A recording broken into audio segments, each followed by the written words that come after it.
Good afternoon, friends. Today on the menu is cubed venison with mushroom gravy, green beans, or mashed taters. So, we've eaten venison for many, many years. Both the boys are hunters, fishermen. So, a trick that I have is I always soak my meat in milk. It kind of pulls out some of that gamey taste. So if you don't like that gamey taste, try soaking your meat. Now, I don't do this with the ground venison, but cubed or steaks, I always soak it in milk. Just a little quick tip for you. So I'm just going to drain that milk off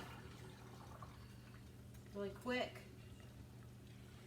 So in here I have a skillet going, just some oil. I have some seasoned flour. Please season your flour. I have in here some paprika and SPG.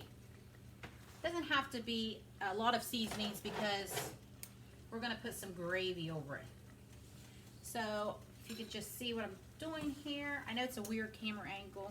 I'm just literally cubing that venison. I'm going to put it in that hot grease. And you're not going to cook it till it's done. You're just going to cook it till it's brown. We're just going to brown up these pieces of meat here. Not nice. So they called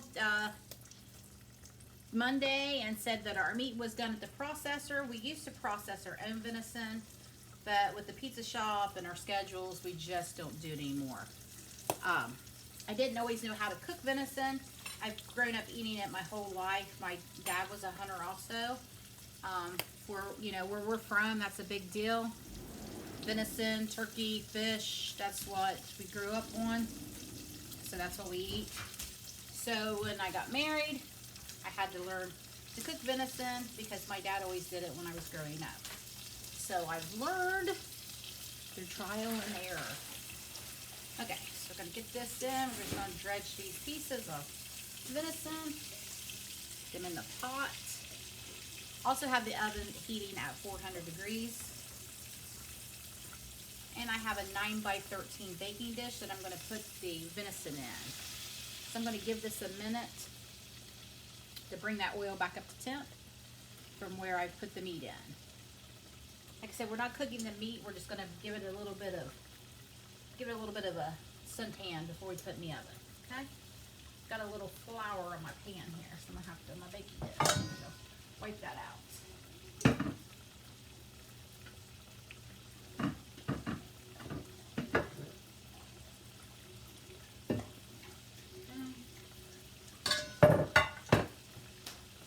Seasoned the flour, but I'm also going to do a little salt on here on the meat. Venison doesn't take long to cook.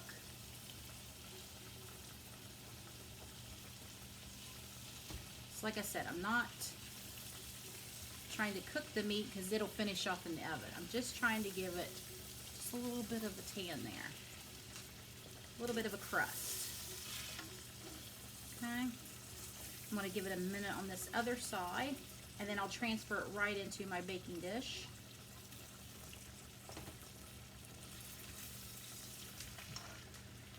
These cubed steaks are so tender they're falling apart, so I have to be very careful with them. I also have some green beans going. You might see some steam here in the background. I've got some green beans going. And earlier, I sauteed some mushroom and onion before I went to work just to cut down on the time. Have that out of the way. Anything that you can prep ahead of time is always useful. I have on my frying apron. Do you have an apron? Do you have fry? This is mine. I don't fry things very often, but when I do fry stuff, this is the apron that I use.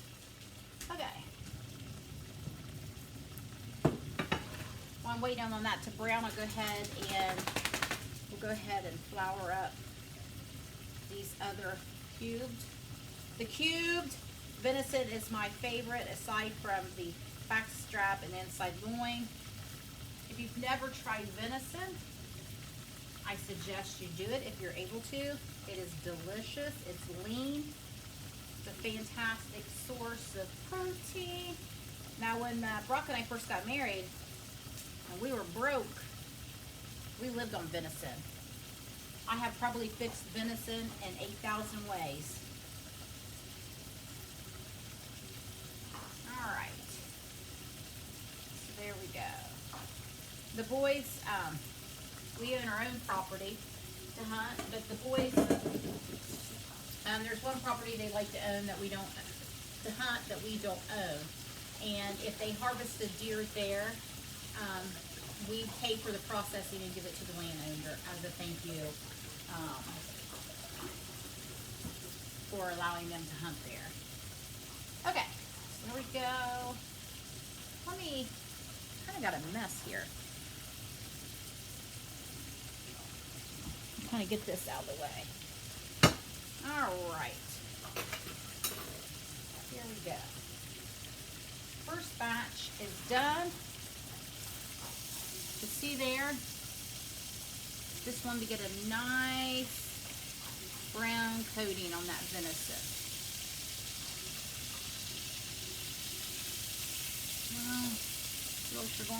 Now see, it's still not cooked.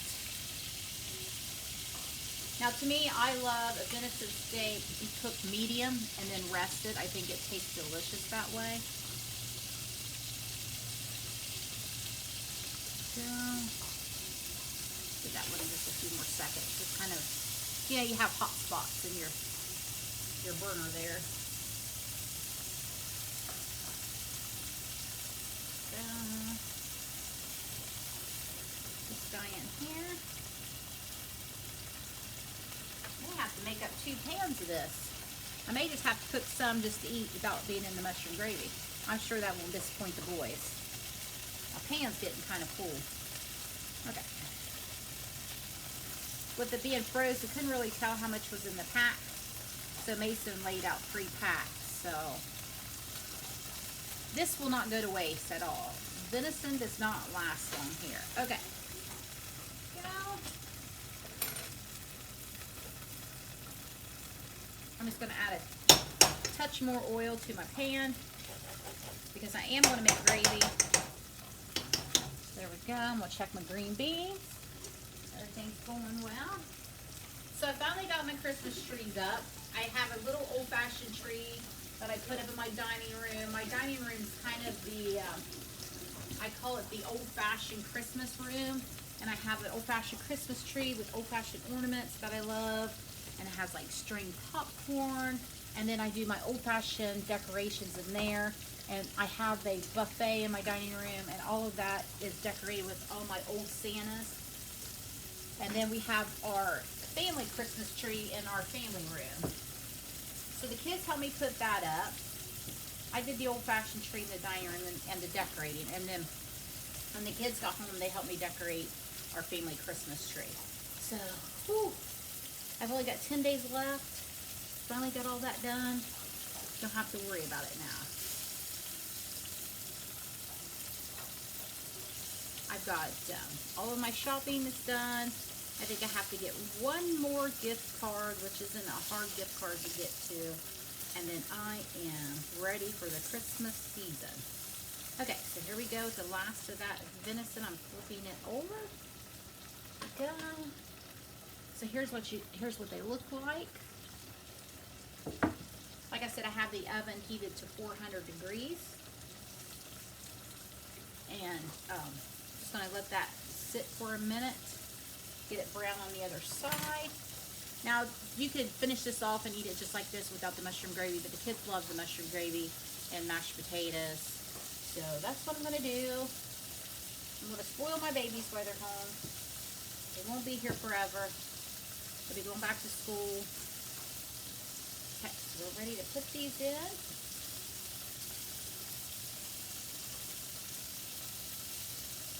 Maybe I could just kind of squeeze them in here.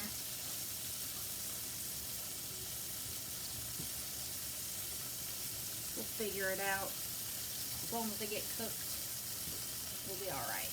Okay, that's a big one. This is one of our favorite things. The cubed is my favorite. I wish it didn't cost extra because I would have the whole deer cubed. Okay, so there we go. Next, I'm going to make a gravy to go with it. I'm going to turn my burner down a little bit. Next, I'm going to make a gravy. So I'm just going to put in, I got a couple tablespoons of butter there. I'm going to add.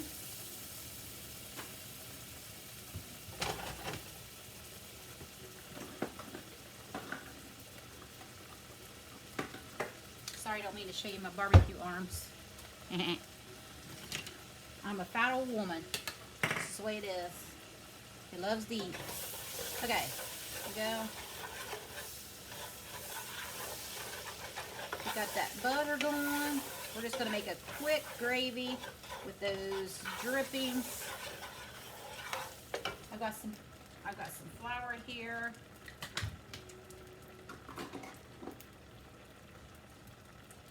Probably gonna need about a half cup of flour. I'll have to see. I don't usually measure when I do gravy, but I'm gonna do it for you. I just eyeball it. So it looks like I had a half cup of flour there. So I'm gonna see if that's enough. May have to grab a smidge more. Just gonna put that flour into that grease.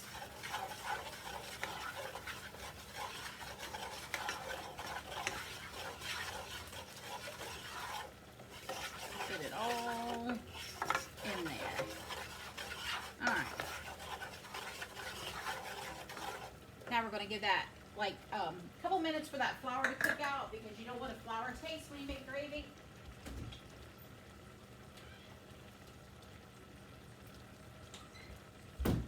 Okay. Sorry, I forgot one of my ingredients. I always do that. So while that I'm waiting for that flour to brown up, it's getting close. I'm not going to make it too brown today. I'm going to salt the venison again. Okay. And then I have the mushrooms that I cooked earlier, and the mushrooms and onions, and I'm just going to spread that right out on top of the venison, and I'll show you what that looks like in a minute. I know this is a weird, forgive me, I'm not a professional, clearly. Okay, there we go. Just spread that mushrooms and onions right on top of that venison. So here we go. Our flour's looking good and brown, as you can see here. I'm going straight with the milk. Okay. Straight in with the milk. We're going to let that thicken up.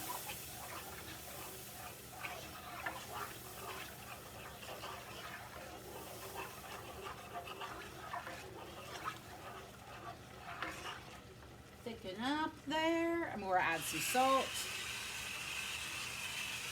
We'll add some pepper. Now, if you don't like to make gravy, you're not comfortable with making gravy, by all means, get you some packet gravy. It's all right. Ain't gonna hurt anybody's feelings. Make you some packet gravy. You can use some of the pepper gravy or some of the cream gravy mix. Anything will work. You know, beef gravy, if you want to just use beef gravy, that's fine. You don't have to be so serious. You could do what you want. I turn my burner down. I'll turn it back up a little bit because I want to thicken this gravy up. And also what I like to add is a can of cream of chicken soup. I mean cream of mushroom at this point.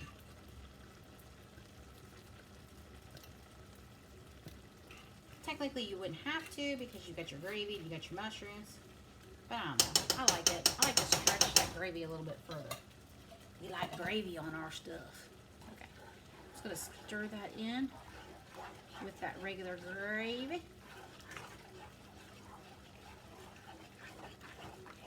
Okay. Ooh, don't that look good? That'll be good on some mashed taters. Okay. I'm just going to get all that soup incorporated in there.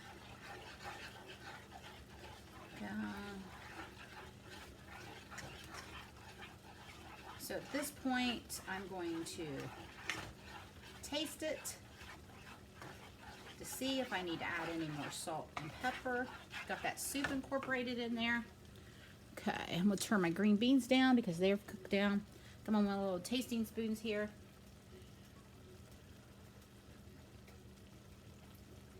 Oh, that's good gravy.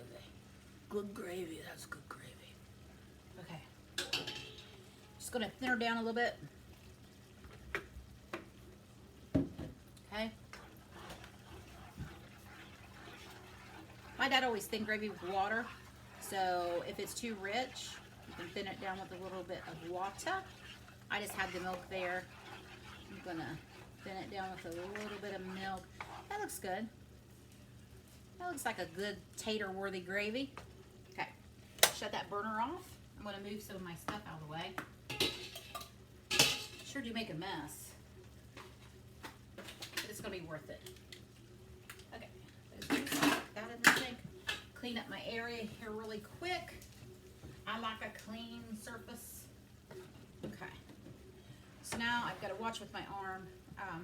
So we've got the venison, the mushrooms and onions, salt and pepper. Now we're going to take the gravy and we're just going to pour it on. I wish you could smell this. It smells amazing. The boys put in a lot of work with the deer season this year. A lot of the deer passed away from disease. So it varied from county to county. So our property is in a different county where the boys harvest this deer. There was no outbreak. Our counties there were, so the boys didn't harvest any deer there. They let the deer go so they can repopulate and things like that. So deer management, that's what my son does. My son is in wildlife management and resources in college.